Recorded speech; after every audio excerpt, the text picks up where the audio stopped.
Namo Adita Fa. Thanks so much for joining me for our daily practice check-in. Listen, listen, listen. This beautiful sound calls us back to our true home.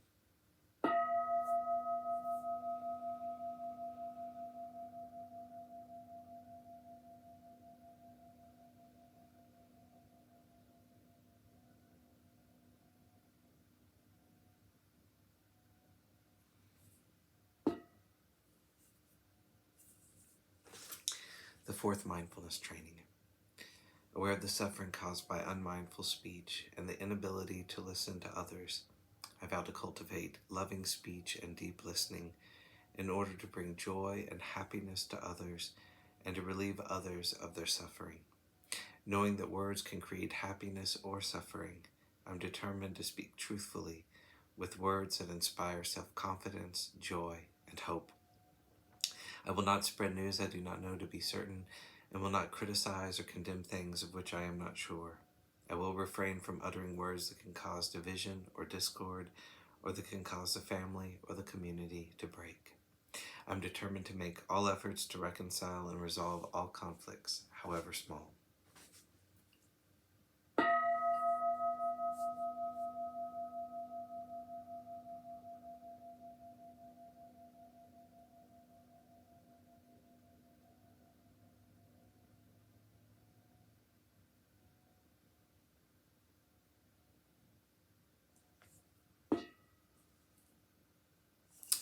We've been reading, beginning our day, Volume 2 by the monastics of Abhayagiri Monastery for our Dharma lessons.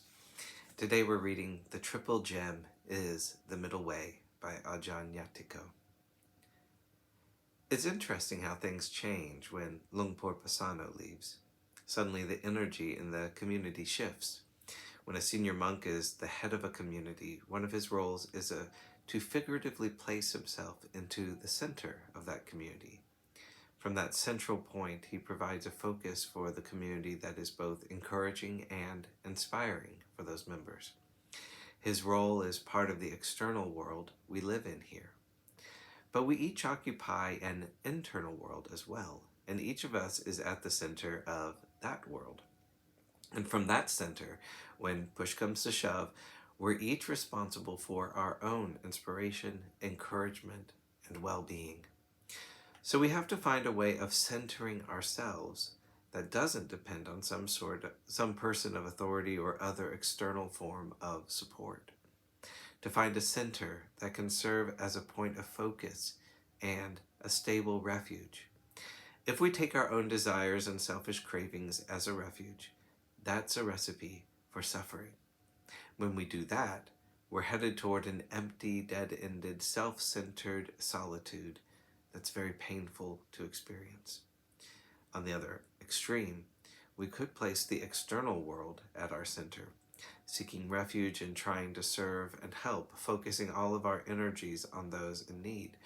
But one of the cold, hard facts of this world is that there are many more beings in need than we could possibly help in a meaningful way. Trying to center ourselves in unreserved, unremitting service often leads to suffering, frustration, and burnout. The middle way for all of this, for finding a center, is based on the triple gem, the Buddha, the Dhamma, and the Sangha. We can rely on the triple gem for our center. We already know how much time we waste focused on our own little thoughts, ideas, perceptions, aspirations, hopes, and anxieties. We can get out of that mode by calling to mind the triple gem, something extra mundane and transcendent. We can let our internal worlds revolve around and focus on that. When we focus on the triple gem as our center, the focus is neither on ourselves nor on other people, yet it is something that radiates everywhere toward all beings, including ourselves.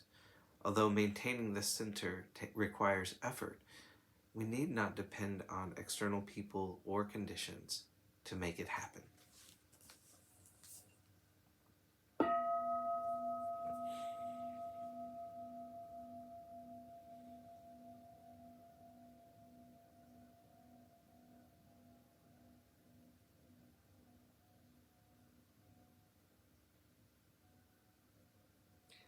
beings be well. May all beings be happy. May all beings be peaceful.